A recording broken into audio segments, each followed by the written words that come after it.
As I stood at the podium accepting my award for Financial Executive of the Year, I couldn't help but think about how far I'd come from that little girl who was never quite good enough. My name is Margaret Anderson, and this is my story of finding my own path to success. The memory of my childhood home in suburban Connecticut is still vivid in my mind. A sprawling colonial house filled with educational toys and learning materials everywhere you looked. My parents, Richard and Victoria Anderson, weren't just invested in child development. They were obsessed with it. Richard, look at this new cognitive development theory I found. We need to implement this with Margaret right away. My mother's enthusiasm echoed through our house as she waved yet another parenting magazine in my father's face. Victoria, don't you think we might be overdoing it? She's only 3. Nonsense. These are crucial developmental years.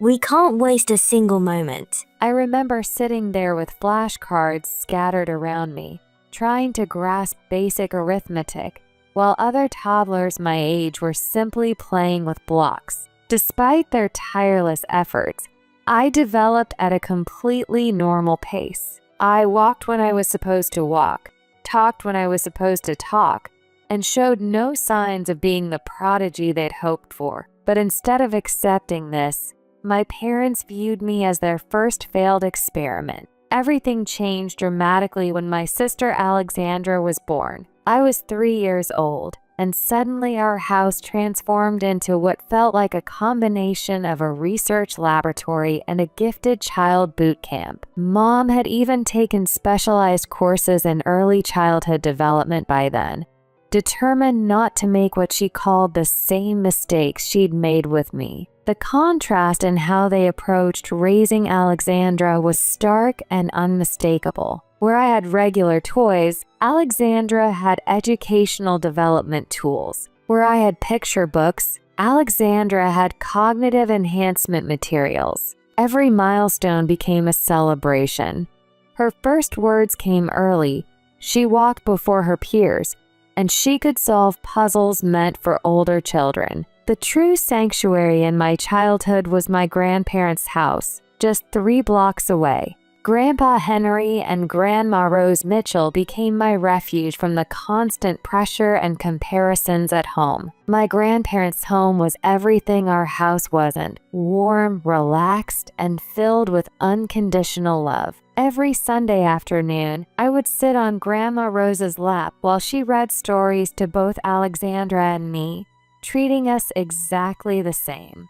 Both of my granddaughters are precious gifts, each special in their own unique way. Grandma would say this while giving us each a homemade chocolate chip cookie. I can still remember how these simple moments made me feel whole again. One particular Sunday stands out in my memory. Mom had been especially critical of my kindergarten art project the day before, comparing it unfavorably to Alexandra's preschool drawings. Rose, you don't understand modern parenting methods. Alexandra shows exceptional talent. We need to nurture that. Margaret is, well, she's just average. I pretended to be absorbed in my cookie, but every word stung like a paper cut. Victoria, that's enough. Grandpa's voice carried an authority I'd never heard before. Children need love and acceptance, not constant evaluation. They're not science experiments. The tension in the room was thick enough to cut with a knife. I remember Dad shifting uncomfortably in his chair while Mom's face turned red with indignation. You're from a different generation. You don't understand the importance of early achievement in today's competitive world. As my parents and grandparents argued, Alexandra and I sat side by side on the porch swing outside, sharing the rest of our cookies. Even at 4 years old, she seemed to sense something was wrong. Why is Mommy always mad at you? I didn't know how to answer my little sister's innocent question. Instead, I just broke my cookie in half and shared it with her, just as Grandma had taught us. Elementary school brought its own set of challenges. I was a solid B student with occasional A's, which I thought was perfectly fine. But every report card became another opportunity for disappointment in our household. The science fair in 5th grade was a turning point I'll never forget. I had spent weeks building a working model of a hydroelectric dam, complete with running water and tiny spinning turbines. The morning of the fair arrived, but my parents never showed up. They were at Alexandra's piano recital across town. My project won first place, but the blue ribbon felt hollow without anyone there to share it with. We're here, sweetheart. Show us this amazing dam of yours. Grandpa and Grandma had come rushing in, slightly out of breath, just as the judges were finishing their rounds. Grandpa took dozens of photos while Grandma hugged me tightly. We are so proud of you, Margaret. This is remarkable engineering for someone your age. That evening, when I got home clutching my blue ribbon, Mom barely glanced up from helping Alexandra practice her scales. Oh, that's nice, honey. Did you hear? Alexandra's piano teacher says she might be ready for her first competition soon. The real divide between Alexandra and me became glaringly obvious when it was time for her to start school. Unlike me, who attended Lincoln Elementary with all the neighborhood kids, Alexandra got a very different treatment. We have wonderful news. Alexandra has been accepted into Hawthorne Academy for exceptional children. Mom's announcement at dinner made me choke on my milk. Hawthorne was that prestigious private school on the other side of town, the one with marble columns and a performing arts center that looked like a concert hall. They rarely accept children so young, but they were extremely impressed with her test scores. I pushed my peas around my plate, already knowing what would come next. The endless stream of expenses that would be justified as investing in Alexandra's future. Every minor challenge Alexandra faced was met with an immediate solution that usually involved opening her parents' wallet. This math homework is too hard. I don't want to do it. Sweetheart, if you finish your work, we can go get that new electronic keyboard you wanted. It didn't take long for my sister to master this game. Soon, every achievement, no matter how small, came with a price tag. If I get an A on this test, can I get the new MacBook Pro? My old laptop is so slow. Meanwhile, I sat at our kitchen table, doing my homework alone, with no rewards, no special attention, and certainly no new electronics. The most painful memory of this period came when I was 13.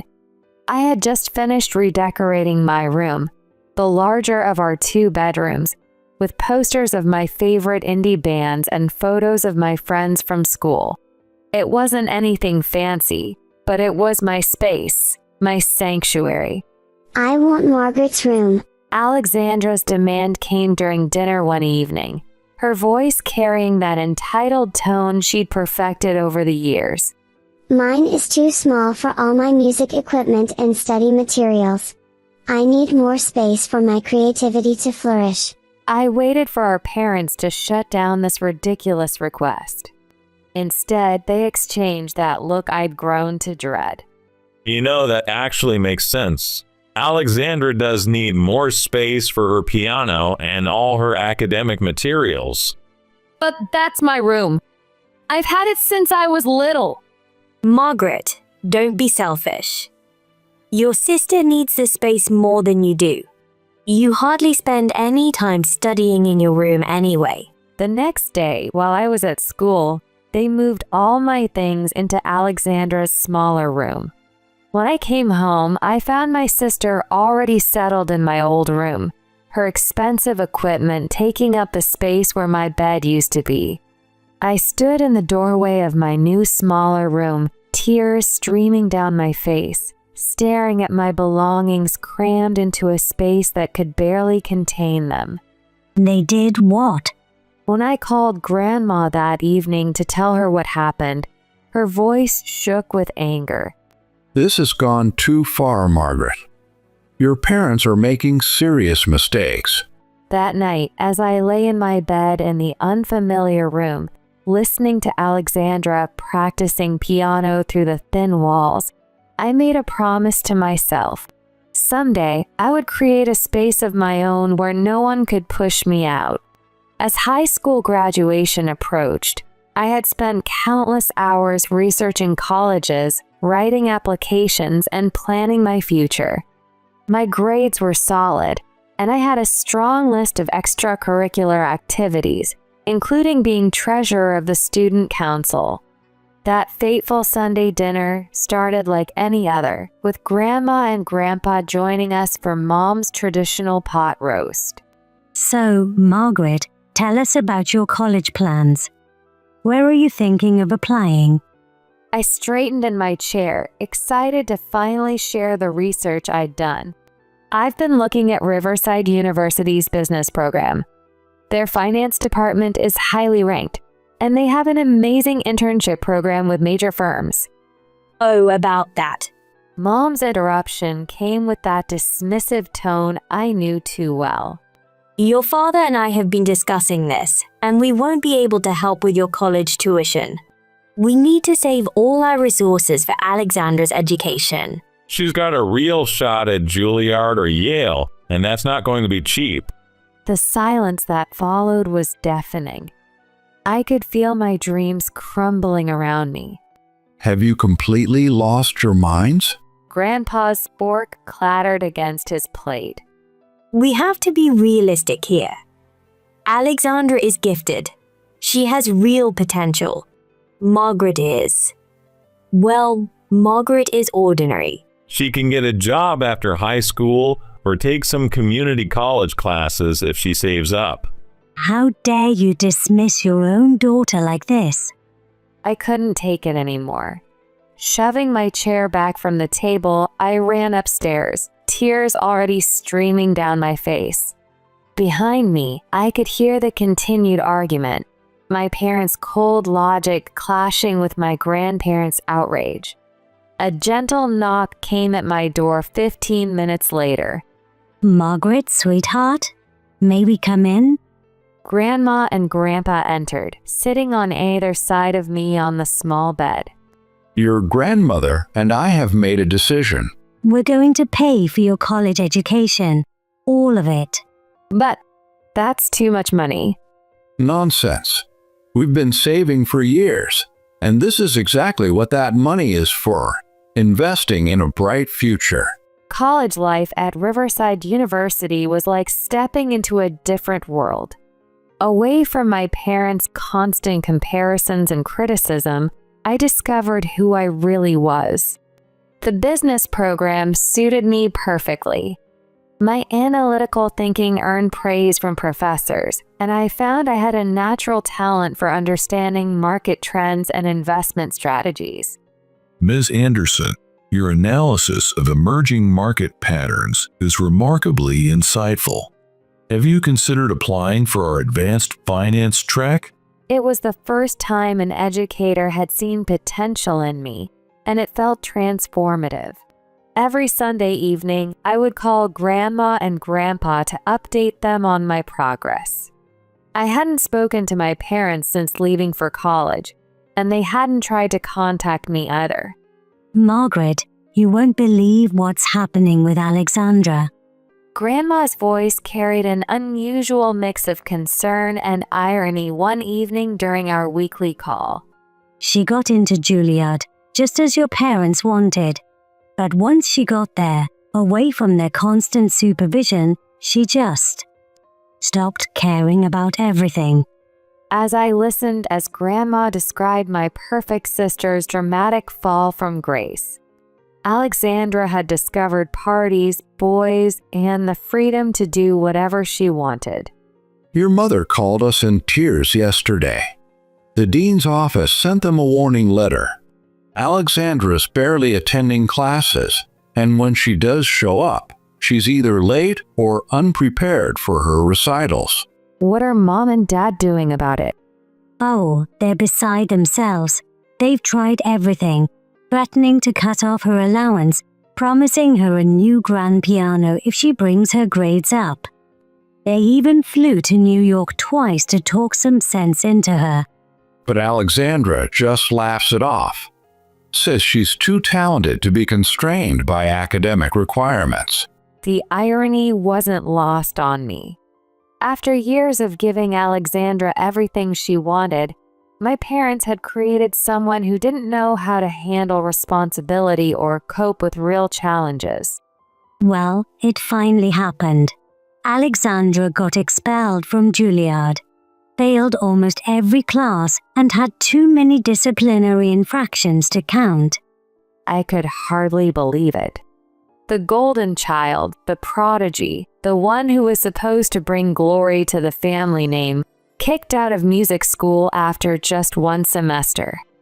During my senior year at Riverside, opportunity knocked in the form of Patricia Chen, a guest speaker from Sterling Financial Group. Her lecture on innovative investment strategies captivated me. The future of finance isn't just about numbers. It's about understanding human behavior and market psychology. After her lecture, I gathered my courage and approached her with some questions about her market analysis methods. You have an interesting perspective, Margaret. Have you considered applying for our junior analyst program? 2 months later, I found myself walking into Sterling Financial's gleaming headquarters as their newest junior investment analyst. The same week, I moved in with Grandma and Grandpa until I could find my own place. The unexpected reunion with my parents happened on a crisp autumn morning at Wilson's Market. I was comparing organic apples when I heard my mother's voice. Margaret, is that really you? I turned to find both my parents standing there, looking older than I remembered. Mom was clutching her shopping cart like a lifeline. We've missed you so much. Why don't you come over for dinner sometime? Part of me wanted to decline, to remind them of how they had dismissed me years ago. But curiosity won out. Sure? When? The dinner was surreal. The same house, the same dining room table, but everything felt different. Alexandra slouched in her chair, scrolling through her phone, while our parents couldn't stop praising my job at Sterling. Investment analyst at Sterling Financial. We're so proud of you, honey. Thomas Wilson told me they only hire the best and brightest. I could see Alexandra's knuckles turning white around her fork. She had just quit another retail job, her 4th that year. It's just pushing numbers around. Anyone could do it. I bit back a retort, remembering Patricia's words about emotional intelligence being as important as analytical skills. Life fell into an unexpected rhythm. I excelled at Sterling, earning recognition for my innovative approaches to market analysis, while maintaining a careful distance from my family through occasional dinners. Everything shifted again one Sunday evening when Alexandra burst through the front door during our family dinner, dragging along a tall, impeccably dressed man. Everyone, this is William, my boyfriend. William was polite and well-spoken, clearly from old money. His family owned several luxury hotel chains across the East Coast. See, Margaret? Some of us don't need to work ourselves to death to have a good life. I noticed how she emphasized work like it was a dirty word. Isn't it wonderful? William comes from such a prestigious family. The Blackwoods have been in Forbes magazine several times. I focused on my dinner, remembering how that morning I'd closed a major investment deal that would help dozens of middle-class families secure their retirement. Alexandra tells me you work in finance, Margaret. Yes, I'm an investment analyst at Sterling Financial. Sterling? Impressive. They're handling my family's hotel expansion project. In fact, I think I've seen your name on some of the analysis reports. Can we talk about something else? This business talk is so boring. I caught a slight frown crossing William's face at Alexandra's dismissal of his interest in finance. That night, as I drove back to my apartment, I received an unexpected text from William. I apologize if this is inappropriate, but I'd love to get your professional opinion on some investment opportunities I'm considering. Would you be willing to meet for coffee? A few months later, my hard work at Sterling Financial paid off in a way I never expected. I discovered a critical error in one of our major investment portfolios, one that could have cost our clients millions. I spent 3 sleepless nights analyzing data and preparing a comprehensive report. When I presented my findings to the board, the room fell silent. Miss Anderson, this is remarkable work. How did you catch this? I noticed inconsistencies in the risk assessment models. If we redistribute these investments now, we can not only avoid losses, but potentially increase returns by 14%. My strategy worked better than anyone expected. Within 6 months, the restructured portfolio showed a 16% increase in returns. Clients were thrilled and Sterling's reputation soared. Then came the day that changed everything. I was called into the boardroom expecting another routine meeting. Margaret, we're creating a new position of Executive Investment Director, and we want you to fill it. I nearly dropped my coffee cup. Executive Investment Director would put me in charge of all investment strategies for the firm. The first people I called were Grandma and Grandpa. They were overjoyed. Oh, sweetheart, we knew you had it in you all along. I decided to share the news with my family over dinner. To my surprise, they seemed genuinely excited. This calls for a celebration. You must have a party. I was thinking of reserving a private room at Le Bistro. No, have it here. Your father and I will help organize everything. It will be much more personal, more special. Her enthusiasm was infectious, and I found myself agreeing. Over the next week, I transferred money to my mother's account for the party expenses. What I didn't know was that Alexandra had been secretly meeting with William again, despite their previous breakup.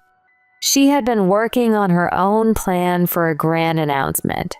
The evening of the party arrived, and I walked into my parents' house wearing my favorite navy blue Chanel suit, my first major purchase after my promotion.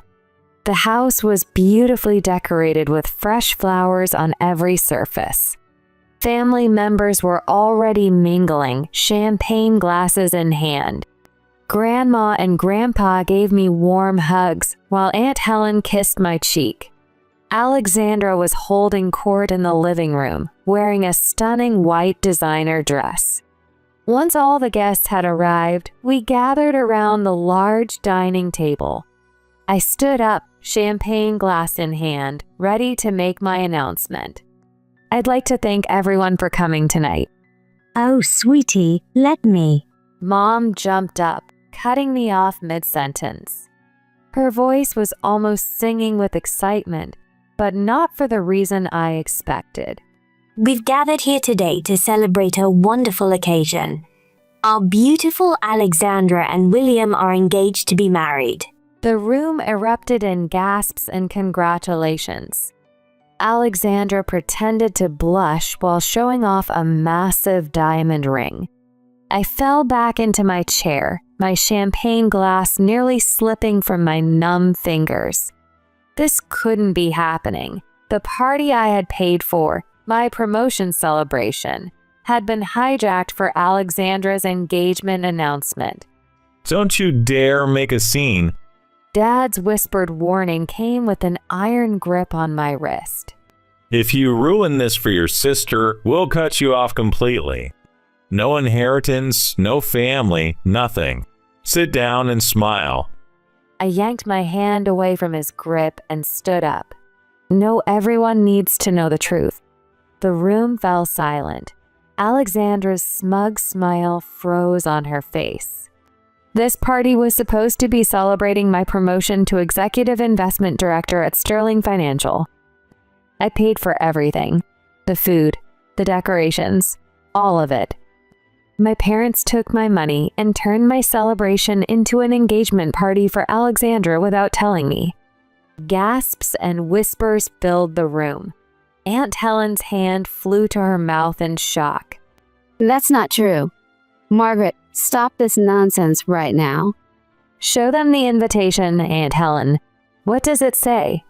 Aunt Helen fumbled in her purse and pulled out the cream-colored card. It says, "Join us in celebrating the engagement of Alexandra Anderson and William Blackwood." What? William stood up slowly, his face darkening. You told me this was a family dinner where we'd announce our engagement. You never said anything about stealing your sister's celebration. Willie, darling, let me explain. No, I've seen enough. He turned to me, his expression grave. I'm sorry, Margaret. I had no idea. And Alexandra, this engagement is off. I won't be part of a family that treats people this way. Look what you've done. Alexandra shrieked at me as William walked out. You've ruined everything. You're just jealous because I found someone and you're still alone. Jealous? I'm the executive investment director of a major financial firm. I don't need to steal someone else's party or manipulate someone into marriage to feel successful. That's enough. You've gone too far, Margaret. You're no longer part of this family. Consider yourself disinherited. Fine by me. Actually, David, your inheritance won't matter much. Grandpa's voice boomed across the table as he stood up, Grandma by his side. We've already changed our will. Everything we have is going to Margaret, the only one in this family with any integrity. What? Margaret, there's something else you should know. I'm not well. The doctors found something last month. My heart stopped. The party drama suddenly felt insignificant. That's why we've been thinking about family, about what really matters. And we've watched for years as you grew into an amazing woman, despite everything. 6 months later, I sat beside Grandpa's hospital bed, holding his hand while he told me stories about his own struggles when he was young. You know, I started with nothing too. But I built something meaningful, just like you're doing. His words inspired me to create the Henry Anderson Educational Foundation, providing scholarships to students who showed promise but lacked family support. A year after the party incident, I received an unexpected visitor at my office. It was Alexandra, looking different, humbled somehow. I've been in therapy, trying to understand why I always needed to be the center of attention, to be better than everyone else. I looked at my sister, really looked at her for the first time in years. The polished facade was gone, replaced by something more genuine. I saw the article about your education foundation. That's really amazing, Margaret. Thank you. Would you like to get coffee? Over lattes at a small cafe, Alexandra shared her journey of self-discovery. I've started teaching piano to kids at the community center. Not prodigies, just regular kids who love music. And you know what? I love it. For the first time, I saw my sister's genuine smile, not the practiced one she'd perfected for recitals. 3 years later, I stood at another podium, this time accepting Sterling Financial's CEO position, the youngest in the company's history. In the audience, Grandma Rose beamed proudly. Beside her sat Alexandra, who now ran a successful music therapy program for underprivileged children. Even our parents had begun their own journey of growth. After months of family therapy, they'd started to understand the damage their perfectionism had caused. We were so focused on creating perfection that we couldn't see the wonderful daughters we already had. As I looked out at my family, not perfect, but healing, I thought about how far we'd all come. Today, the Henry Anderson Educational Foundation has helped hundreds of students achieve their dreams. Alexandra's music therapy program has touched countless lives. And me? I found that success isn't about proving your worth to others. It's about believing in yourself and lifting others up along the way. Grandpa's words still echo in my mind, to authenticity and to finding your own path. Now, when I mentor young professionals at Sterling, I tell them my story, not to inspire them to be perfect, but to encourage them to be authentically themselves. Because sometimes the most beautiful symphonies come from embracing all the notes, even the ones that seem out of place.